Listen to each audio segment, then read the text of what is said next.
Hey, everybody, welcome to Community Focus. We're in Social Circle this week. As you know, we always focus on the efforts to combat human trafficking and faith. No matter what community we go to, they're thinking about it, they're working on it. This is a problem throughout the state.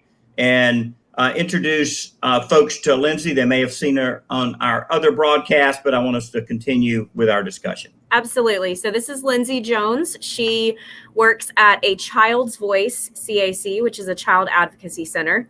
And she's going to tell us a little bit about what she can about one of the CSEC cases that they worked at that child advocacy center. Lindsay, what does CSEC stand for? Commercial sexual exploitation of children. So specifically, some of the situations that we've been working with, it's not happening. We're not seeing as much as you would see in Fulton County or DeKalb. But the youth that one of the youth that we've worked with initially came in for a physical abuse case involving the caregivers. There were a lot of behavior problems, acting out. And then through the law enforcement investigation, they were actually able to determine that the youth had been exploited online. So bringing the youth back in for another forensic interview so that we can understand everything that's going on about that. And a lot of the problems, issues that we come into with these cases is that while the youth may feel like they are in control, and there may be some reluctancy to fully understand and to disclose what's going on, they're still being bought and sold online. So this particular youth had been recruited by actually another youth in a different state, and then was being exploited online. And so we had our staff working well with our CSEC response team, which has been really beneficial to provide resources for our more rural areas out here and our families. So doing a lot of coordinating with our other agencies like DFACS, being on staffing calls, making sure it's clear what this youth needs. Our CSEC coordinator was able to also get that youth into a CSEC residential facility, which is also really beneficial and helpful, which is not something we have in our area. So being able to connect them with those services and making sure that the caregiver is getting the resources and treatment that the family as a whole needs to help this youth. And that child who was involved in that CSEC case, had she previously been abused, not in a CSEC, not in a trafficking way, but had she previously experienced childhood sexual abuse? I can't specifically remember with this one, but that's certainly a risk factor for youth that have been exploited and involved with sexual exploitation, commercial sexual exploitation. Certainly those that have had a history of child sexual abuse or other, poor familiar relationships, those that are at risk for running away more often, that increases their likelihood that they might be a victim of CSEC as well. Right. So preventing childhood sexual abuse is a pretty important part, would you say, of Absolutely. Preventing trafficking? Yes, and lots of other, community issues that we, as everyone deals with and has contact with, resources on our agencies, financial constraints, mental health, crime, all those things can potentially be related back to what a child has experienced and the trauma that they've experienced in their lifetime. What are some ways that people can find out a little bit more about your CAC and about ways that they can help prevent childhood abuse in their communities? So our website is a great place. It's a childsvoicecac.org. We have lots of resources on just education about child sexual abuse, how to prevent it. We have a couple of trainings too that our staff can facilitate on child sexual abuse prevention. So you can see that information there. Follow us on Facebook and Instagram. We're trying to always put out lots of information for families and children on what you can do to strengthen, children's their childhood and their relationships. Awesome. Lindsay, thank you so much for the work that you do, and thanks for joining us today. Thanks for having me. Yeah, Lindsay, thank you. Hey, let's bring in Theresa Wade. We love to talk about clean energy here on the show. Clean energy done right, as I often say. And I'm about to hop over to our commission meeting, which starts just in a couple of minutes. I'm going to let Faith wrap up our interview. But Theresa, you guys did a Solarize program. So I'd like, out in Newton County, I'd like for you to talk about that and how effective it was, and then what your experience has been with solar on your own personal home. Yes, so we were a part of Sustainable Newton, which was the organization that kind of got that started. We looked around for a first project and found this Solarize Georgia project that was going on in a lot of cities around Georgia, and thought this would be a great thing to bring to our community. And so we partnered with Solar Crowdsource, Environment Georgia, and GIPL, Georgia Interfaith Power and Light, to bring that to our community. And it's basically a bulk purchasing community program for solar. So you don't have to go it alone. I mean, that's the big hurdle and a challenge for homeowners is, who do I use? Where do I go? Do I trust the company? What about the equipment? And all that was pre-vetted. So that's really, we had a committee that looked at all that information with experts who knew about that information. So that was great. We had a number of people go with the program. We expanded it outside of Newton. We got several people in Social Circle. I was one who was able to take advantage of that program. I felt like it was an opportunity to cut my carbon footprint and really put my money where my mouth is. I've talked a lot about environment, but being able to do something really felt really good.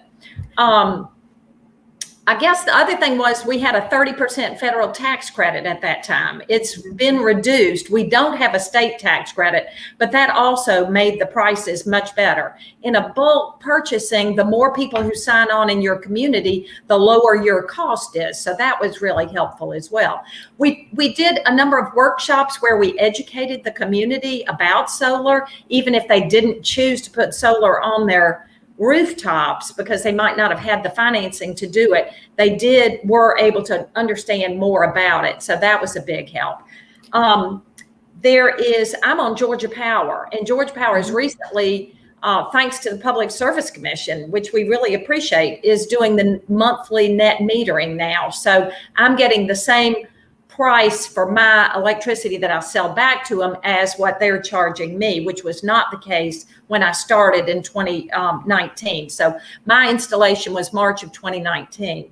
I also switched over to a different rate plan with Georgia Power, which also gave me another economic benefit. So I have to kind of monitor my energy during the day, and between peak hours, which are like 2 in the afternoon till 7 p.m. I don't let my husband do anything electric at the house. No washing clothes, no cooking in those hours. Right. We do that in the morning. We get our home is cool overnight during those non-peak hours, super off-peak hours, and then we keep it cool. And then I really try not to have it come on until 7. I have a Nest thermostat, and so it's set. So at 7 o'clock, I know it's 7 o'clock because I hear my air conditioning come on. But it's been great, and I've saved a lot of money. Each month, I've looked at my data, and my graphs were going up in terms of how much I was using electricity from Georgia Power and what the cost of my electricity was. And when my panels came on board, that graph starts going down, and I'm really seeing a nice savings. You sent me those graphs, and it's very impressive. You have a website. Yes, it really is. And, it feels good to be doing something for the environment and at the same time saving money. So our Sustainable Newton is all about people, planet, and profit. So you have to have kind of a balance with all three of those. And the Solarize program has been fantastic for that. Well, and a lot of people, the monetary output to get residential solar it's a pretty big commitment. So seeing these graphs for me and seeing that you have, yes, you paid money up front to get that solar, but you are actually seeing a return on that investment. Right. That's very encouraging for people who want to put residential solar on their own home. Not just for the sustainability aspect, but also for savings. Oh, the savings are great. And the other thing is the power companies are only going to go up in their rates over the years. We know that. That's life. And ours are going to pay off in 7 years. And then, we are getting free fuel. Our fuel is the sunlight. So it's just like, wow, as those rates go up, I'm offsetting about 30% of my energy use, 30 to 35%. You can go higher. People use storage batteries now. So there are a lot of options. I just had only a certain number of dollars to invest, and I wanted to be sure to get as many panels as I could for that money. And so that was why I chose not to do a battery.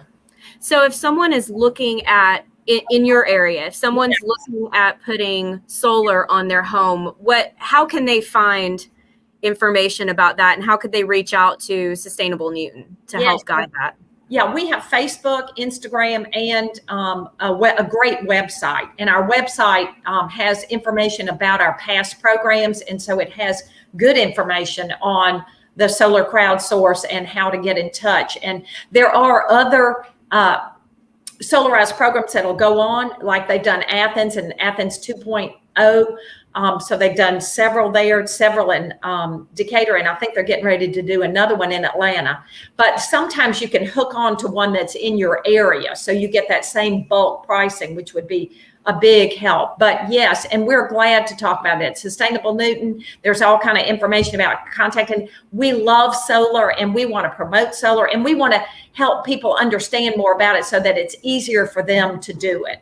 Right.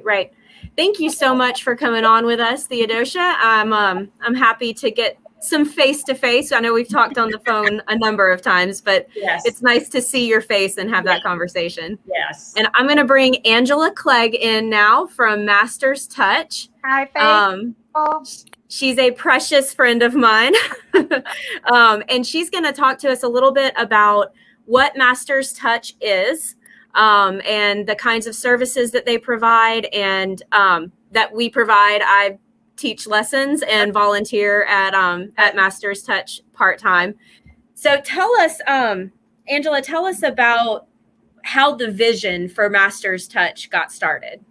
Well, honestly, so I shared with you yesterday when you asked me to come on that I really feel like it's unfair for me to be the spokesperson because I'm just the mom of the visionary, if you will. So Michaela Parr is our fearless leader, if you will. And I say our because we work together a lot. And so I feel very blessed to be on your show because you're part of our show on a regular basis. But anyway, so actually it really started with a 4-H project with Michaela when she was like 10, when they had to do that 5th grade poster project. And she had a heart she loved horses and she was riding, but she saw it being used in some different ways that she was involved in with kids that were in special circumstances, and saw the horses just be a tool, not just for healing and not just for therapeutic value, but also in ministry. And so from the time she was 10 until now, she has just had a heart for using horses in all aspects of her life and using them in healing. So that's our calling. So I don't know where you want to go. I know we're running short on time, but we're actually good because Commissioner Eccles went ahead and hopped off to go do the so our little technical difficulty actually gives us plenty of time to talk. Awesome. So what are some of the services? We don't just do riding lessons, right? We do regular riding lessons, but what are the other services? Traditional, when people think about English and Western, we do those. And so we also do programs from a program that starts with children that are under 5, and that means from the time they can sit up, which is small spurs. And then we have all the way up to silver spurs, which is for older adults over 65. But the program was built around a recreational riding model, and that focused on developmental needs and developmental strategies for kids with primarily autism, but because when you build for autism, it's such a diverse formula, I guess, of any kind of developmental issue. So we have ramps and all that kind of thing to deal with kids that are in wheelchairs. We have an ongoing program with kids with autism on a private level, but also for field trips and field trips for students that are in special needs classes in the public school system or in private school. We have an ongoing program with the Bridge of Georgia, which is also right here in Walton County, which is a school for autistic students. We have an ongoing project and interactions with kids from the Salvation Army in Atlanta that are homeless with their families. And then also involvement with kids in DFACS in Walton County and in other counties. Let's see, trying to talk fast. We also have a mini farm, right? For kids who maybe don't want to ride or are afraid of the larger horses. We have minis, we have a mini donkey, we have goats and bunnies. And that's right. We kind of start with whichever animal is least threatening. Threatening. There we go. That's a good. We had, I know that you guys do cover a lot with trafficking. We've had an ongoing relationship with the Ministry of Forcera, which is women leaving sex trafficking or the sex industry. And so we've often used the small animals to kind of get those women warmed up to the idea of actually being on horses. And so our small farm is a big deal. We have a large area for play and hiking for families. We have a big garden that was really developed for respite for families and their caregivers to spend time in. But that's also been developed into opportunity for gardening education, for butterflies and birds. And we have a regular when we have camps. That's the garden is part of those therapeutic situations, but it's also a beautiful space. We have tea parties in there for moms and their daughters, and just a lot of vision for using that. I'm gonna screen share some photos. There you go. Of the farm, and this is the front entrance, and then this is our mini farm. Tell me whose idea this was to paint the mini farm this way. that was my idea. Most of my foundation is in theater of some sort, music theater and that kind of thing, and so a large part of my life was spent in puppetry arts. And so when Michaela wanted to build a mini farm, we tossed around a lot of different ideas, and so that's our playground for our small animals. And what is this tower? Who lives up here on top of this tower? Tell me about him. The tower is Noah's tower. And Noah is a giant Great Pyrenees, and he is the guardian of all things small. And also he is a very gregarious welcomer to the farm. If you don't like white fur and big dogs, he's a lot. And drool. Lots of drool. Lots of drool in the summertime. But he is, the tower is Noah's tower. So he likes to oversee all things. So. And this is the overall farm, and the backside of the mini barn. We do have a huge new riding arena. Right. The foreground now is taken over by a massive riding arena. You just have to imagine. And there's Faith teaching. There's me teaching a riding lesson. And then this is the garden. Tell me about this pavilion. How did we come about getting this pavilion? Oh, wow. So my mother-in-law, who was precious matriarch of our family, sadly died in February of this year. And because of COVID and because, funerals weren't happening, people wanted to give in some sort of honor. And so they gave money, and we were actually able to plant an orchard and also build this pavilion. And my father-in-law, in her honor, built that pavilion. And it's a teaching space. There's raised beds that are around it that we hope to use in the future to teach families how to grow food in small spaces. They don't have to have large tilled up gardens the way we think about them out in the country. They can do that. So there's raised beds all the way around it to teach families how to grow food. And then inside it is a teaching pavilion. So we have art in the garden right now that's really exciting, and art classes that are taking place in there. We have Bible studies that take place in there. We have exercise that takes place in that space. And then also that's where our tea parties are, which is, one of my favorite things for moms and their girls. And so just teaching people about our great creator. And so Master's Touch is not about us being great masters. It's about our master working through us. And that is Jesus Christ. So we use that garden. That's a winter scene right now. It is super green with all the rain that we've had lately.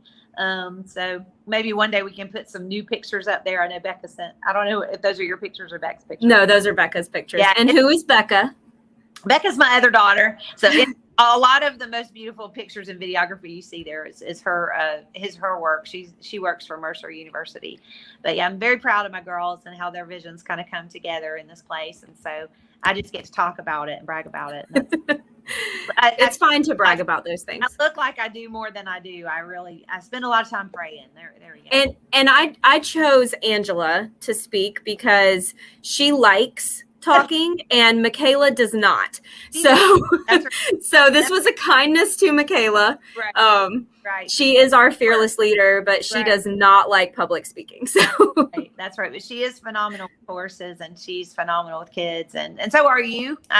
You're a big part of that team. And right now, a massive part of being able to keep it going and keep it growing. And that's been a huge blessing. But we have a real heart for kids, and we have a heart for families and family restoration. We've got a vision for, increasing the ministry into counseling, and hopefully one day being able to have a house that houses multiple therapies in one place, in a beautiful place and in a beautiful space where those therapists can use gardens and green and trees and hiking and animals to heal us, because that's kind of where we started. God stuck us in a garden with a bunch of animals to be with, and I think that when we use His model for life, we do well. So we do. I'm going to pull the other ladies back in.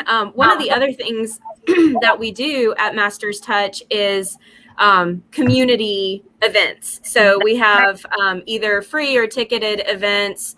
Sometimes we use them as fundraisers for the program. We do scholarships for kids who can't afford to get our services. And so we have those usually once a quarter. Sometimes more often than that. But I just want to really thank all three of you for being on. Thank you for sticking with us through our technical difficulties this morning. Faces with these names. These are names I should have been chasing down a long time ago. So. Yeah, y'all be careful. Angela's coming out. Partnership. Yes. I'm excited about learning more about Master's Touch. Absolutely. So that's wonderful work you're doing there. I've heard great things about your work as well. And I've actually been looking into solar anyway, so I'm kind of excited. Yes.